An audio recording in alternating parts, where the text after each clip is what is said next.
Hello दोस्तों, हमारे YouTube channel पे आप सभी लोगों का स्वागत है। और आज इस वीडियो में हम सभी इंडियन इकोनॉमी के बारे में, उसमें fundamentals of macro economy, macro economy किसे कहते हैं, इकोनॉमिक्स के कितने पार्ट हैं और क्या क्या फंडामेंटल्स हैं, उस सभी को आज हम जानेंगे, पढ़ेंगे। क्वेश्चन आंसर फॉर्म में करीब 30 क्वेश्चंस दिए हुए हैं, उसके जवाब भी दिए गए हैं। और ये इन सभी एग्जामिनेशन के लिए काफ़ी महत्वपूर्ण है, काफ़ी इम्पोर्टेंट है, कंसेप्ट क्लियर करने के लिए और नॉलेज बढ़ाने के लिए। यूपीएससी के लिए हो, आईएएस के लिए हो, Uttar Pradesh public service commission के लिए हो, Madhya Pradesh public service commission के लिए हो, या बिहार पब्लिक सर्विस कमीशन के लिए, या झारखंड पब्लिक सर्विस कमीशन या एसएससी के लिए, स्टाफ सिलेक्शन के लिए हो। तो आइए हम लोग शुरू करते हैं। पहला सवाल लेते हैं, व्हाट इज इकोनॉमिक्स? इकोनॉमिक्स क्या है?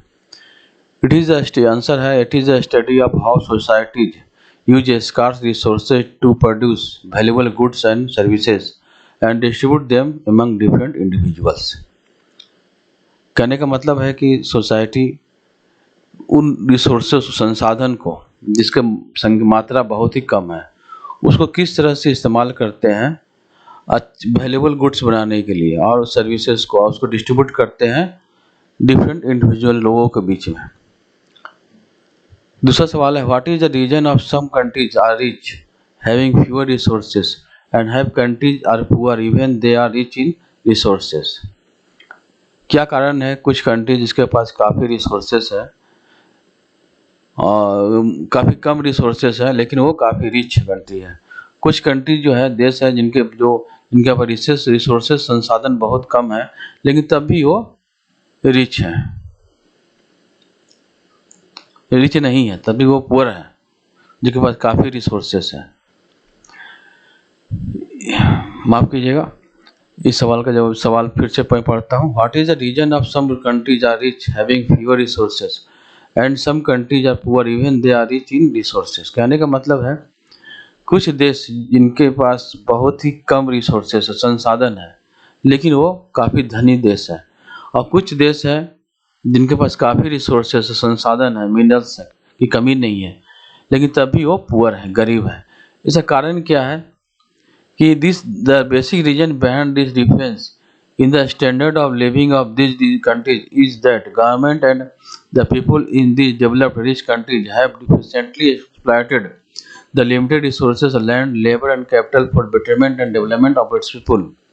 इसका मुख्य कारण यही है कि जिन लोगों के पास, जिस कंट्री के पास, जिस देश के पास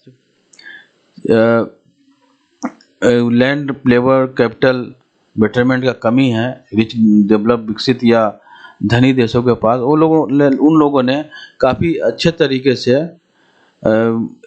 इन सभी रिसोर्सेज का इस्तेमाल किया है अपने लोगों के बेटरमेंट के लिए और डेवलपमेंट के लिए। आइए तीसरा सवाल बढ़ते हैं, what are sub field of economics? Economics का सब फील्ड क्या है? Economics is divided into two major sub fields, micro economics and macro economics. दो भागों में बांटा गया है, पहला इकोनॉमिक्स को, पहला माइक्रो इकोनॉमिक्स और दूसरा मैक्रो इकोनॉमिक्स। चौथा सवाल, what is micro economics? Micro economics क्या है? Micro economics is a study of decisions that people and businesses, individual economic agents make regarding the allocation of resources and prices of goods and services. Macro economics है क्या कि जो भी resources, prices, good services के हैं, individual level पे है, firm level पर है, कंपनी के लेवल पर है, जो डिसीजन लिए जाते हैं रिसोर्सेस को एलोकेशन में, गुड्स और सर्विसेज का प्राइसेस को निर्धारण करने के लिए। एग्जांपल के लिए, the study of what mix of products and individual purchase with a given amount of money is a part of micro economics study. Microeconomics would look at how a particular company, whether small or big, can maximize its production and capacity so that it can lower prices and better compete with its competitors in its industry. Next सवाल, what is microeconomics? Answer is, macroeconomics is the study of national economy as a whole. पूरे country के level पर जो national economy है उसको लिया मैं, उसके बारे में हम लोग पढ़ते हैं माइक्रो इकोनॉमिक्स में। Macroeconomics examines a wide variety of areas such as how total investment and consumption in this economy are determined, how central banks manage money and interest rates, what causes international financial crisis, how an increase decrease in net exports would affect a nation's capital count, and why some nations rapidly while other stagnant. The study of variable at the country level such as gross domestic product GDP and how it is affected by the changes in the unemployment rate, interest rate and price levels is part of macroeconomic study. Next सवाल तक बढ़ते हैं। What the three fundamental questions of economic organisations. The three fundamental questions of economic organisations are what, how and for whom. What means what commodities are to be produced and in what quantity. A society must determine how much of each of the many possible goods and services it will make and when they will be produced. How means how are the goods to be produced. A society must determine who will do the production, with what resources and what production techniques they will use. And last, for whom, किनके लिए, क्या, कैसे, किनके लिए. For whom are the goods to be produced? Who gets to eat the fruit of economic activity? Is the distribution of income and wealth fair and equitable? Seventh question. What are the different ways in which a society can answer the questions of what, how and for whom? There are generally two fundamental ways of organizing an economy. First, a market economy. Second, a command economy. हम लोग दोनों के बारे में next सवाल में पढ़ेंगे। Next question is what is a market economy. The answer is market economy is one in which individuals and private firms make the major decisions about production and consumption. A system of prices, of markets, of profits and losses, of incentives and rewards determines what, how and for whom. Firms produce the commodities that yield the highest profits, the what by the techniques of production that are least costly, the how. Consumption is determined by individuals' decisions about how to spend the wages and property income generated by their labor and property ownership, the for whom. Next one, what is a command economy? A command economy is one which the government makes all important decisions about production and distribution. In command economy, such as one which operated in Soviet Union during most of the 20th century, the government owns most of the means of production, land and capital. It also owns and directs the operations of enterprises in most countries. It is the employer of most of the workers and tells them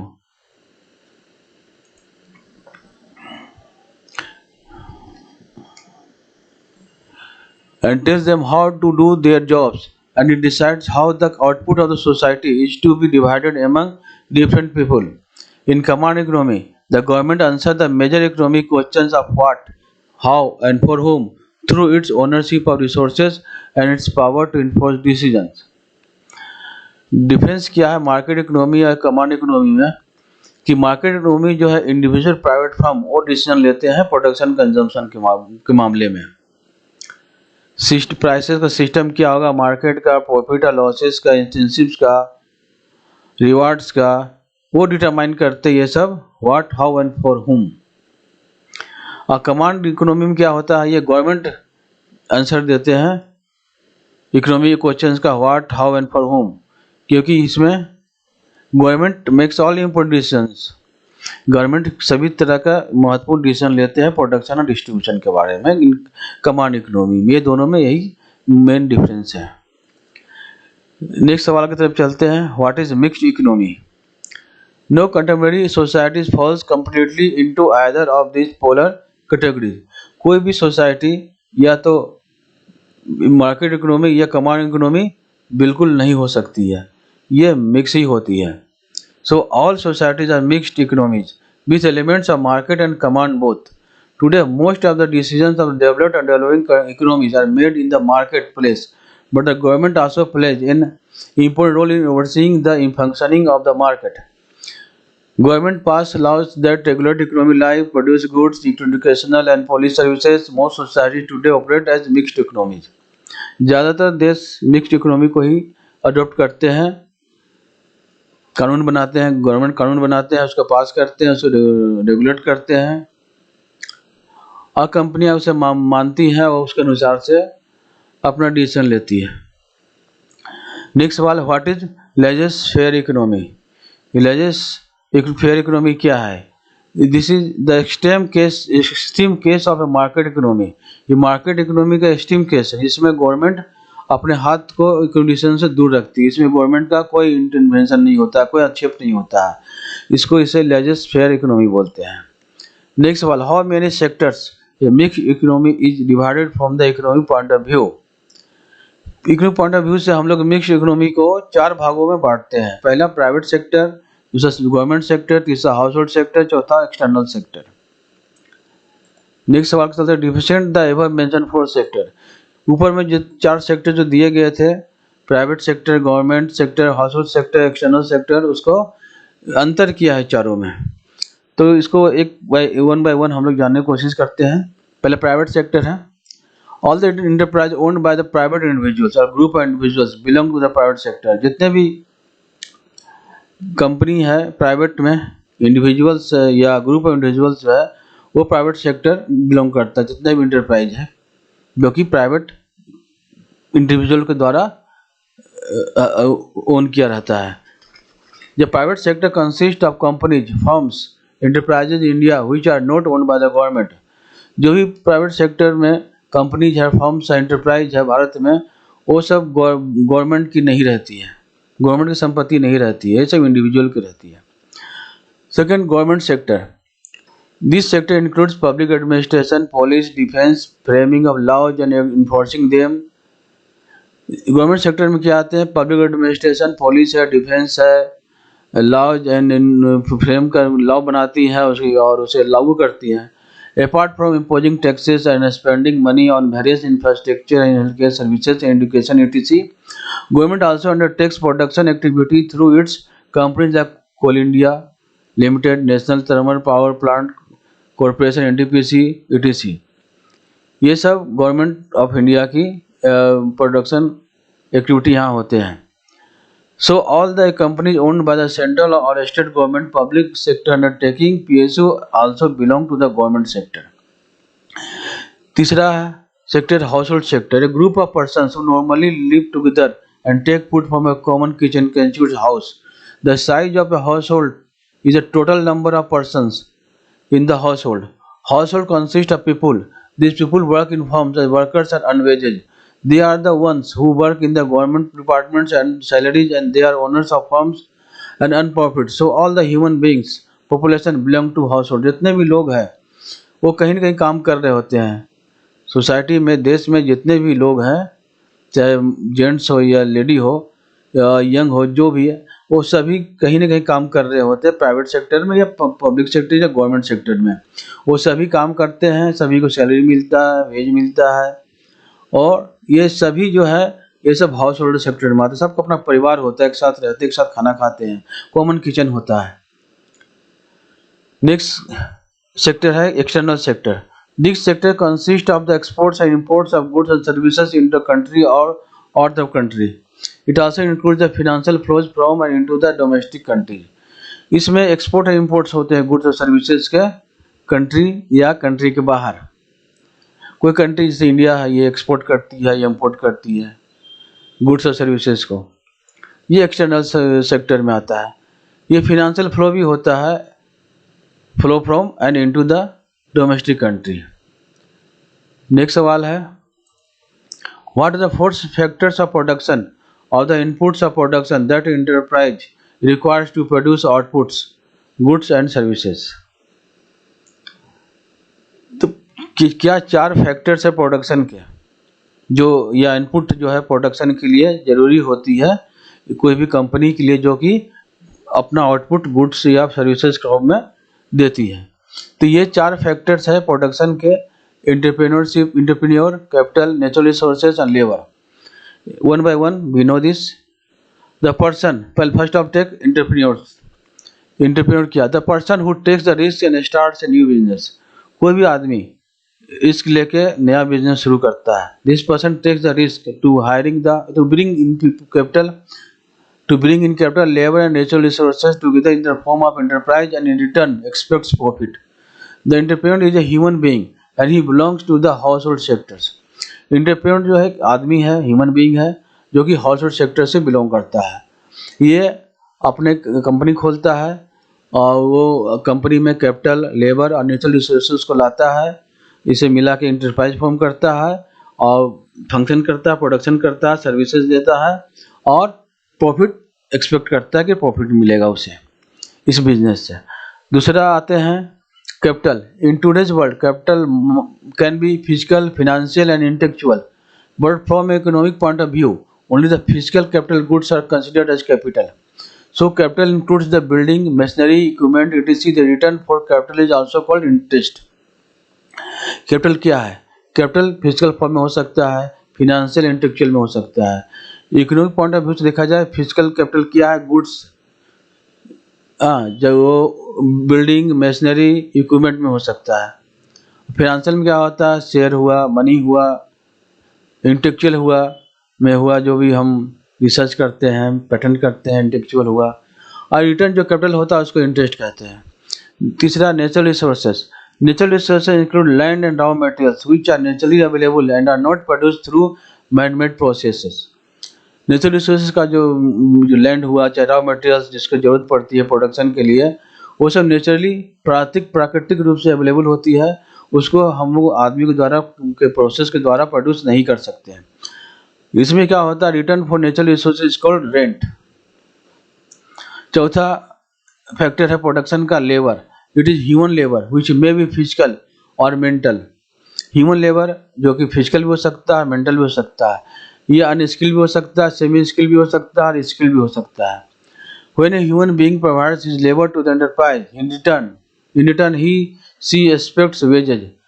कोई भी human person या labour जो है वो काम करता है किसी कंपनी के लिए, इंटरप्राइज के लिए, तो रिटर्न में वो उम्मीद करता है कि उसे सैलरी मिलेगी या वेजेज मिलेगी। The labour who is providing labour services is a human being and belongs to the household sector. ये भी हाउसहोल्ड सेक्टर से बिलोंग करता है और ये ह्यूमन बीइंग है। उम्मीद है आप लोग इस वीडियो को अच्छी तरह समझ रहे होंगे, फंडामेंटल्स ऑफ इकोनॉमी। अब नेक्स्ट सवाल की तरफ चलते हैं। What are types of goods? Goods कितने तरह के होते हैं? पहला इंटरमीडिएट एंड फाइनल गुड्स। अब दोनों को बारी बारी से अगले सवाल में जानेंगे। नेक्स्ट सवाल, what are intermediate and final goods? Intermediate goods क्या है पहले जान लेते हैं। These are semi finished goods which have been produced by a process but can not be used as it is in and need to go through further production process to be converted into a final good. Semi finished goods है ये, जिसको process के द्वारा final रूप में लाया जाता है, तब जाके ये फाइनल गुड बनता है। जैसा एग्जांपल के लिए स्टील शीट्स है। Steel sheets can not be used as it is. Steel sheets को हम लोग जैसा है उस रूप में यूज नहीं कर सकते हैं। I need to be transformed into final products like automobiles, appliances etc. जब इसको हम फाइनल प्रोडक्ट्स में ट्रांसफॉर्म करते हैं, बदलते हैं, तो ये ऑटोमोबाइल हुआ चाहे अप्लायंसेस में बदल जाता है। Final goods, this goods do not undergo any further transformation in the production process. ये गुड्स है जो कि फिर आगे फर्दर प्रोसेस में नहीं आते हैं, ट्रांसफॉर्मेशन नहीं हो सकता है, इनका ट्रांसफॉर्मेशन नहीं हो सकता है, इसका कोई और शेप नहीं हो सकता, ये फाइनल गुड्स है। नेक्स्ट सवाल, what types of final goods? Final goods क्या है, किस तरह के होते हैं? पहला consumption goods, goods which are consumed by the ultimate consumers और meet the immediate need of the consumer are called consumption goods. They can be of 3 categories. Consumer goods है मतलब जिसको डायरेक्ट अल्टीमेट कंज्यूमर्स जो होते हैं, customer उसको consume करते हैं, इस्तेमाल करते हैं, उसको कंजम्पशन गुड्स बोलते हैं। ये 3 तरह का होते हैं। ड्यूरेबल कंजम्पशन गुड्स, ड्यूरेबल मतलब बहुत समय तक चलने वाली है। दूसरा नॉन ड्यूरेबल कंजम्पशन गुड्स, ये कम समय में चलने वाली होती है। सर्विसेज तीसरी। दूसरा capital goods, A particular good will be capital in nature only if it processes the following 3 characteristics. ये 3 तरह के हैं। It is a produced durable output of a man-made process. Second, it again acts an input for further production process to be sold in the market. Third, while acting as an input, it does not get transformed or consumed. Next सवाल, in how many categories capital goods are divided. Capital goods को कितने categories में divide किया गया है। पहला physical capital, capital goods, financial capital money. तीसरा intellectual capital जिसमें पेटेंट्स कॉपीराइट्स आते हैं। नेक्स्ट सवाल, how a particular good can be consumption as well as capital goods. कोई पार्टिकुलर गुड कंजम्पशन भी हो सकता है, कैपिटल गुड भी हो सकता है एक ही समय में। ये कैसे हो सकता है, आइए जानते हैं इसे। इसका आंसर है, ए गुड इज कंजम्पशन और capital good depends on the purpose for which it is being used. ये तभी संभव हो सकता है, ये निर्भर करता है कि क्या पर्पस, क्या उद्देश्य क्या है इस गुड को यूज करने में। जैसे एग्जाम्पल के लिए, when A car use for home members, personal use के लिए कोई कार हम लोग यूज करते हैं तो ये कंजम्पशन गुड हो गया। लेकिन किसी कार को अगर हम ओला कैब में इस्तेमाल कर लगा दें जो ट्रांसपोर्टेशन सर्विसेज के लिए मार्केट में, तो उससे हमें रेवेन्यू मिलता है, इनकम मिलता है, ये मार्केट में यूज होती है ये कार ओला कैब के फॉर्म में, तो ये कार कैपिटल गुड बन जाती है। नेक्स्ट सवाल, how an intermediate good becomes also final goods. कैसे इंटरमीडिएट गुड फाइनल गुड में बदल जाती है। इस सवाल का जवाब है, particle good can be final as well as intermediate. For example, tea leaves, चाय की पत्तियाँ, जब ये कोई आदमी परचेज करता है टी लीव्स को अपने कंजम्पशन के लिए घर पे पर्पस के लिए, तो ये टी लीव्स चाय की पत्तियाँ एक फाइनल गुड हो जाती है। लेकिन अगर यही कोई चाय विक्रेता चाय की पत्तियों को खरीदता है पर्पस के लिए कि इसे चाय बनाएगा, इसे बेचेगा मार्केट में और पैसा कमाएगा, तो टी लीव्स इस मामले में चाय की पत्तियाँ जो होती है इंटरमीडिएट गुड में रहती है और चाय जो होती है वो फाइनल गुड में होती है। तो इसका डिस्टिंग्विशिंग कैरेक्टरिस्टिक क्या है कि whether a good is final intermediate is the last transaction in the market. Last में क्या होता है वही मैटर करता है। जैसे घर के लिए चाय बना रहे हैं तो ये इंटरमीडिएट और फाइनल हो गया। अगर हम चाय बना के बेच रहे होते हैं मार्केट में तो ये फाइनल गुड हो गया। आइए नेक्स्ट सवाल की बढ़ते हैं, what is gross capital formation. ये gross capital formation equal to क्या है। ये ग्रॉस कैपिटल फॉर्मेशन क्या उसमें क्या आते हैं। ग्रॉस फिक्स्ड कैपिटल फॉर्मेशन जैसे machinery, equipment, new construction, intellectual property, ये सब ग्रॉस फिक्स्ड कैपिटल फॉर्मेशन में हुए। उसके बाद net acquisition of valuable metals like gold, silver, platinum, James, stone, changes in stocks, inventory, ये सभी दोनों को मिलाकर ग्रॉस कैपिटल फॉर्मेशन होता है। नेक्स्ट सवाल, what is gross domestic product. GDP क्या है। आप लोग को नाम सुना होगा, पढ़ा भी होगा। तो इसका आंसर ये है, the total final value of goods and services produced with in the domestic territory of a country in a specified time period, generally a financial year, is called gross domestic product. एक financial year में, एक वार्षिक मतलब सालाना साल जो होते हैं गवर्नमेंट के साल, सरकारी साल में, फाइनेंशियल ईयर में जितने भी गुड्स और सर्विसेज प्रोड्यूस किए गए देश में, एक कंट्री देश में, उसके जो डोमेस्टिक टेरिटरी डिफाइंड है उसके अंदर जितने भी गुड्स और सर्विसेज प्रोड्यूस किए उसका जो फाइनल वैल्यू होता है टोटल मिला के वही जीडीपी कहलाता है, वही ग्रॉस डोमेस्टिक कहलाता है। नेक्स्ट सवाल, how GDP can be calculated. GDP को कैसे कैलकुलेट कैसे निकाला जाता है। जीडीपी 3 मेथड है निकालने का। पहला प्रोडक्ट और वैल्यू एडेड मेथड, दूसरा एक्सपेंडिचर मेथड, तीसरा इनकम मेथड। अब इसको वन बाय वन हम जानेंगे नेक्स्ट सवाल में। Next question is what is the product और वैल्यू एडेड मेथड। प्लस सवाल, इस सवाल का आंसर है कि वैल्यू एडेड या प्रोडक्ट मेथड क्या है। In this method the aggregate annual value of goods and services produced is calculated and to arrive at this add up the value of all goods and services produced by all the firms in economy। इस method में जितने भी goods और services produce किए गए हैं सभी को जोड़ के उसका एग्रीगेट और जितना वैल्यू इसका आता है गुड्स सर्विसेज का सभी फर्म के द्वारा इकोनॉमी में, इंडियन इकोनॉमी में, उसको सभी को जोड़ने के बाद जो वैल्यू आता है वही प्रोडक्ट या इसे वैल्यू एडेड मेथड बोलते हैं। Next, what is expenditure method. Whatever goods and services are produced in the economy are ultimately purchased by the four sectors of the economy: household sector, government sector, private sector and external sector. जितने भी economy में, Indian economy में goods और services produce किए जाते हैं, जिसको चार सेक्टर इकोनॉमी के, जैसा जिसका मैंने पहले भी जिक्र कर चुका हूँ: house hold sector, government sector, private sector and external sector, इसको यूज करते हैं, परचेज करते हैं।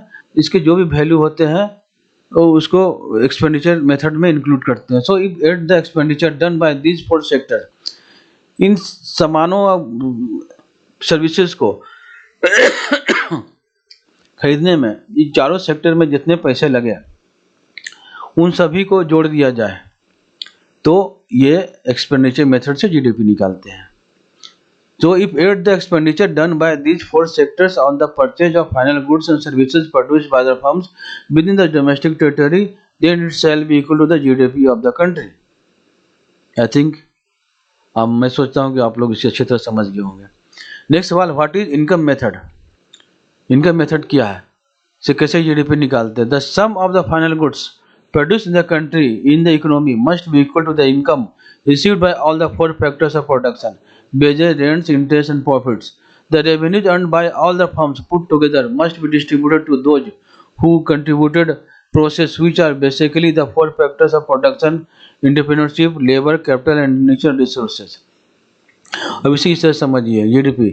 Profit earn by the all firm, जो भी प्रोडक्शन हो रहे सर्विसेज दे रहे हैं उससे सभी कंपनियां जो प्रॉफिट हुआ उनको इंक्लूड करते हैं।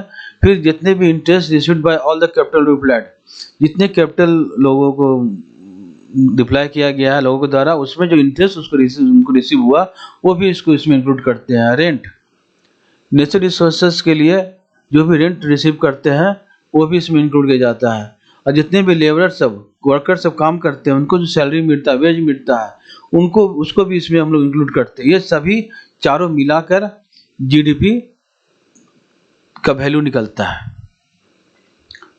नेक्स्ट सवाल, next question, what is gross national product? GNP क्या है? GNP is that income of product which accrues to the economic agent who are residents of the country. Income earned by the non-residents will not be part of India GNP. इसमें economic जितने भी income होते हैं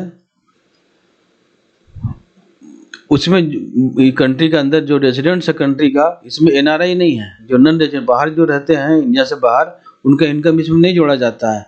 सिर्फ जो भारत देश में है उन लोगों का इनकम इसमें जोड़ा जाता है, तो उनको उसको सभी उसके एग्रीगेट को जीएनपी कहते हैं, gross national product. Next question, what are nominal and real GDP? Real GDP क्या है? Real GDP growth measures growth only, सिर्फ ग्रोथ को मेजर करता है। नॉमिनल जीडीपी मेजर्स करता है ग्रोथ इन वैल्यू। वैल्यू में क्या ग्रोथ कर रहा है, इसमें क्वांटिटी और प्राइस दोनों आ जाते हैं। Next question, what are productivity capital output ratio? ये इनको समझने के लिए थोड़ा ध्यानपूर्वक केयरफुली आप लोग ध्यान देंगे इसे। प्रोडक्टिविटी ऑफ लैंड, लैंड का प्रोडक्टिविटी क्या है? Output by input. आउटपुट क्या आया, लैंड हम लोग इस्तेमाल करें, इनपुट मान लीजिए इनपुट लैंड है, जमीन है, उसकी इस्तेमाल करके क्या आउटपुट आ रहा है, तो ये डिवाइड कर देते हैं आउटपुट में इनपुट से, लैंड से, तो ये प्रोडक्टिविटी ऑफ लैंड है। जैसे मान लीजिए 3 टन आउटपुट निकला, हमारा पास जमीन 1 एकड़ है, तो ये आउटपुट प्रोडक्टिविटी ऑफ लैंड क्या हो गया, 3 टन पर एकड़। उसी तरह से प्रोडक्टिविटी ऑफ लेबर, लेबर क्या प्रोडक्टिविटी है, तो ये output by input labour, input हो गया लेबर, आउटपुट हो गया जो भी प्रोडक्ट निकल रहा है। मान लीजिए 3 टन निकल रहा आउटपुट, अब 5 लेबर है, तो क्या प्रोडक्टिविटी ऑफ लेबर हुआ 0.6 टन पर लेबर। अगर हम एक्स्ट्रा लेबर जोड़ देते हैं इसमें तब प्रोडक्शन इंक्रीजेज बाय 0.2 टन। तब मार्जिनल प्रोडक्टिविटी ऑफ लेबर क्या हुआ, change in output by change in labour, तो क्या हुआ 0.2 टन पर लेबर, ये मार्जिनल प्रोडक्टिविटी ऑफ लेबर हुआ। अब प्रोडक्टिविटी ऑफ कैपिटल के बारे में जानते हैं, आउटपुट बाय कैपिटल, कितना कैपिटल हम लगा रहे हैं उसमें आउटपुट क्या आ रहा है। हायर होगा इसका वैल्यू, प्रोडक्टिविटी ऑफ कैपिटल का वैल्यू ज़्यादा होगा, ये इकोनॉमी के लिए अच्छा है। Capital output ratio is the capital to output, it measures how much capital is required per unit output. एक आउटपुट निकालने के लिए हमारे पास कितना कैपिटल है, कितना कैपिटल की जरूरत पड़ती है। So if more capital is required point leave output then the capital is less efficient. अगर कैपिटल बहुत ज़्यादा लग रहा है, आउटपुट कम आ रहा है, तो ये कैपिटल आउटपुट लेस इफिशिएंट है, कम ये अच्छे नहीं है इकोनॉमी के लिए। Hence it also measure average efficiency of capital but it is inverse. Capital output ratio, capital by output, higher the capital output ratio it is bad for the economy. If capital output ratio is 4/1 means ₹1 unit output is produced from ₹4 units of capital। अगर capital output ratio 4/1 है, 4/1 है, इसका मतलब वह एक unit output produce हो रहा है, उसके लिए हमें ₹4 कैपिटल लगाना पड़ रहा है। ये अच्छी बात नहीं है। जितने कम हो उतने बढ़िया है, नहीं ज़्यादा हो उतना बढ़िया है।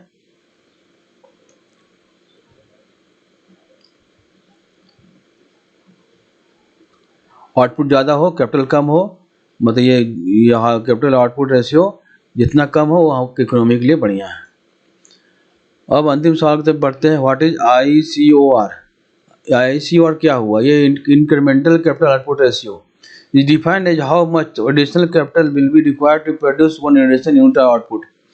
कहने का मतलब है कितना एडिशनल एक्स्ट्रा कैपिटल हम लोग इसमें लगाएं तो हम लोग एक one additional unit output produce हो। ICOR इक्वल टू, इसका डिफिनीशन के अनुसार क्या होगा इसका, अगर हम इसे फार्मूला बेस पे लेते हैं, change in capital by change in output. इसे दूसरे शब्द में कर सकते हैं, change in capital by GDP divide by change in output by GDP। इसे तीसरे रूप में इन्वेस्टमेंट के रूप में भी ले सकते हैं, investment percentage in GDP by percent change in GDP। ICOR represents how efficiently the new or additional capital is being used in a country to produce output। एक एग्जांपल लेते हैं, जैसे if ICOR of India equal to 5, अगर ICOR of India का 5 है, इसका मतलब है ₹5 एक्स्ट्रा कैपिटल गुड्स प्रोड्यूस करने के लिए एक एडिशनल आउटपुट होता है। ₹5 हम लगा रहे हैं एक्स्ट्रा, तो हमारा एडिशनल आउटपुट 1 हो रहा है, ₹1 निकल रहा है। उसी तरह से investment percent in GDP equal to ICOR into percentage in GDP। अगर if ICOR is 5 and want economic growth of 8%, then it will have to do 40% investment. अगर हमारा इंक्रीमेंटल कैपिटल आउटपुट रेशियो 5 है और हम चाहते हैं कि इकोनॉमिक ग्रोथ हमारा 8% हो, तो ये हमें 40% इन्वेस्टमेंट करना होगा। It depends upon a multiple number of factors such as government's quality of labor, which again depends on education and skill development levels and technology। ये बहुत से फैक्टर्स पे डिपेंड करता है, जैसे गवर्नमेंट का क्या पॉलिसी है, किस तरह से उसे सरकार चला रही है, लेबर का क्वालिटी क्या है, वर्कर का क्वालिटी क्या है, वो फिर डिपेंड करता है क्वालिटी लेबर, उसका एजुकेशन क्या है, उसका क्षमता क्या है, स्किल डेवलपमेंट क्या है, टेक्नोलॉजी क्या यूज कर रहे हैं। ये सब डिपेंड करती है ICOR को एफिशिएंट बनाने के लिए। उम्मीद है ये वीडियो आप लोग सबको पसंद आया होगा। आप सभी को ये वीडियो वॉच करने के लिए, देखने के लिए बहुत धन्यवाद। हमारे चैनल को सब्सक्राइब करें, लाइक करें, शेयर करें इस वीडियो को और बेल बटन को दबाएं, ताकि हमारा जो भी वीडियो सबसे पहले आपको ही मिले। हमें कमेंट करके बताएं आपको कैसा लगा वीडियो और आप किस तरह के वीडियो चाहते हैं, ये आप हमें अपने कमेंट बॉक्स में ज़रूर लिखें। मिलते हैं फिर अगले वीडियो में, तब तक के लिए नमस्कार। बहुत बहुत धन्यवाद आप सभी का।